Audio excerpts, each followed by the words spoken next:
So, one of the things that I think we really take away from tonight's episode is how much addiction to processed foods and drinks is not our fault. So, we do expect our government to protect us. We have this, it's not an unreasonable expectation that manufacturers of products would test their products before they sell them to us. Now, does the soda industry know about these consequences? Of course they do. They have scientists on their staffs, but those scientists are dedicated to making the products addictive and to covering up the consequences. So we remember the soda company that hired scientists to proclaim that obesity is caused by lack of exercise. Well, anybody in recovery from processed foods knows that obesity is caused by processed foods. So it was tragically successful. And you still find people today who think that lack of exercise is the leading cause of obesity. It's not. Of course it's not. So when you really get into the depth of the deception, there's absolutely no way you can blame yourself for developing a diet soda addiction or soda addiction. The product is marketed deceptively and it's highly, highly addictive. So in a soda, not only do you have caffeine and sugar, but you often have salt. And we don't even know what else is in a soda because they're not required to tell us. So this is kind of an extension of my basic advice, which is don't buy anything in a package. Don't buy anything that has a label. Celery is not in a package and it doesn't have a label. So buy the celery. It's an intact plant. It looks just like it did when it came out of the ground. And that is a relatively safe product. So it's one of my big, big goals in everything I do, which is to let people know that loss of control over food and drink is not your fault.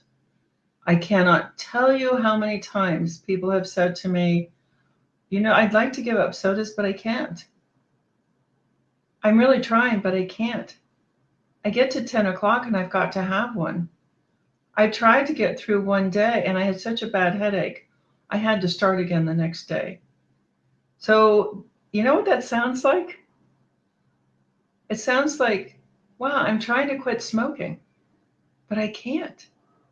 So people were marketed cigarettes without ever any indication that they were highly addictive and associated with an early death.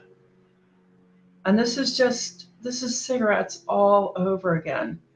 And people don't know how addicted they are until they go to stop, and they can't stop. So just really get that parallel. Get that parallel. Nobody ever called me up and said, oh, I'd like for you to start smoking. I think you'll really enjoy it. It'll give you lung cancer and asthma for life, and you won't be able to stop when you want to. Nobody ever called me up. I just saw my parents smoking. I saw my friends in high school smoking, and I started to smoke.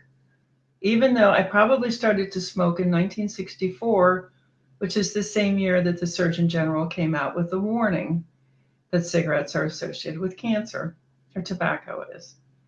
But of course, an addict doesn't hear that. An addict doesn't hear a warning.